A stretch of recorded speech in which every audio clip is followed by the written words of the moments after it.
This is the leading news from the Albuquerque Journal. I'm Gino Gutierrez. It's Thursday, July 23rd. Here's what we're covering on today's episode.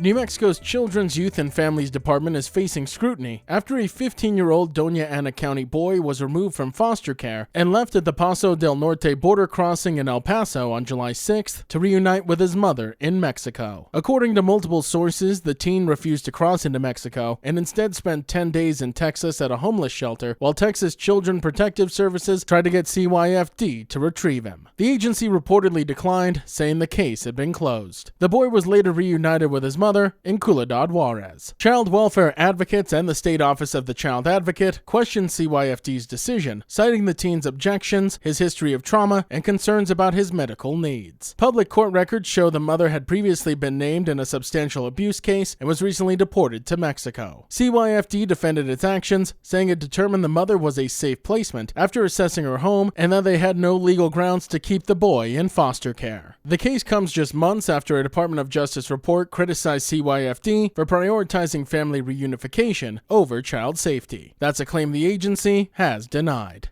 New Mexico's congressional delegation joined leaders of the Pueblo Council of Governors in Washington, D.C. on Wednesday to oppose a federal proposal that would reopen land around Chaco Culture National Historic Park to new oil, gas, and mineral development. The Bureau of Land Management is considering revoking a 2023 order that protects more than 336,000 acres within a 10-mile buffer around the park. Tribal leaders called Chaco Canyon a sacred cultural landscape, declaring, quote, "Chaco Canyon is not for sale." Democratic members of New Mexico's congressional delegation urged the public to oppose the proposal, arguing the state can continue producing energy without sacrificing culturally significant lands. They also criticized the Trump administration's 2-week public comment period and requested a 90-day extension. The proposal itself has drawn mixed reactions. While Pueblo leaders strongly support keeping the buffer in place, Navajo Nation President Boo Nygren has reiterated his opposition to the buffer zone, saying local communities should have a greater voice in decisions affecting the area. Tribal leaders have also expressed frustration that Interior Secretary Doug Burnham has not yet met with them or visited Chaco Canyon before deciding the area's future. The public comment period is currently scheduled to end on July 29th.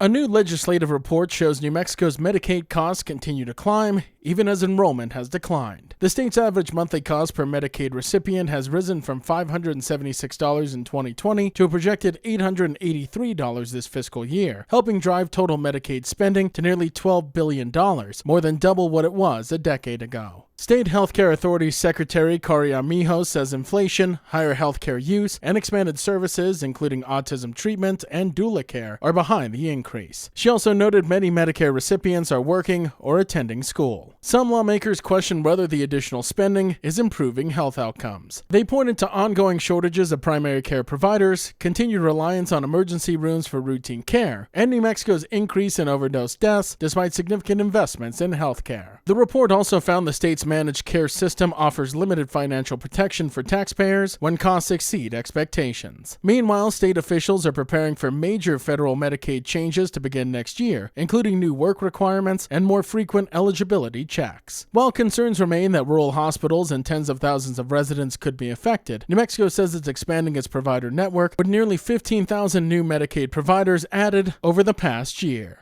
Albuquerque Police Chief Cecily Barker says the city is seeing encouraging crime trends halfway through 2026, with most major crime categories declining compared to the same period last year. Speaking at the Economic Forum of Albuquerque, Barker reported homicides are down 19%, dropping from 36 to 29 cases. Motor vehicle theft fell 36%, while burglaries, robberies, and vandalism also saw double-digit declines. Barker credited proactive policing and expanded technology, including drones and automatic license plate readers, while emphasizing safeguards are in place to prevent misuse. She also noted APD homicide detectives have maintained a solve rate above 90% in recent years. Not every category has improved, however. Drug offenses increased 76%, which Barker attributed to aggressive enforcement targeting drug suppliers, particularly along Central Avenue. Assaults also rose slightly, and kidnapping cases, often linked to domestic violence, were up 14%. Barker acknowledged that public perception of crime hasn't always matched the statistics, but said APD remains focused on reducing violent crime, building community trust, and improving public safety across Albuquerque.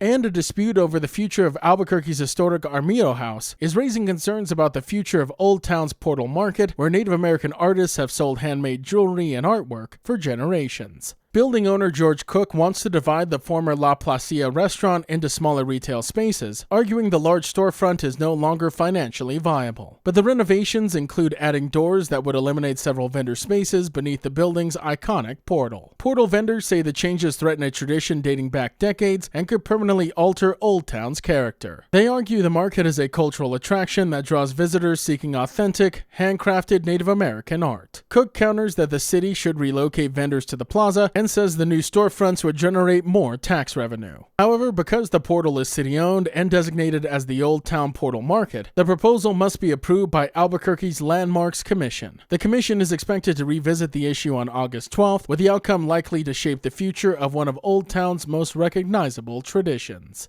The leading news is powered by the journalism of the Albuquerque Journal. If you enjoy hearing all of the stories we share with you here daily, please consider becoming a digital subscriber to the Journal by utilizing the discount code in our show notes. Every subscription helps support local journalism and allows us to provide you with the news that matters to you. Now taking a look at Albuquerque's weather forecast, there's a 20% chance of showers and thunderstorms after 3 p.m., sunny with a high near 96. As for this evening, a 30% chance of showers and thunderstorms does exist before 9 p.m., mostly cloudy, with a low around 70. To keep up with all the latest news from the Albuquerque Journal, you can visit our website at abqjournal.com. That's the leading news. I'm Gino Gutierrez. We'll be back tomorrow.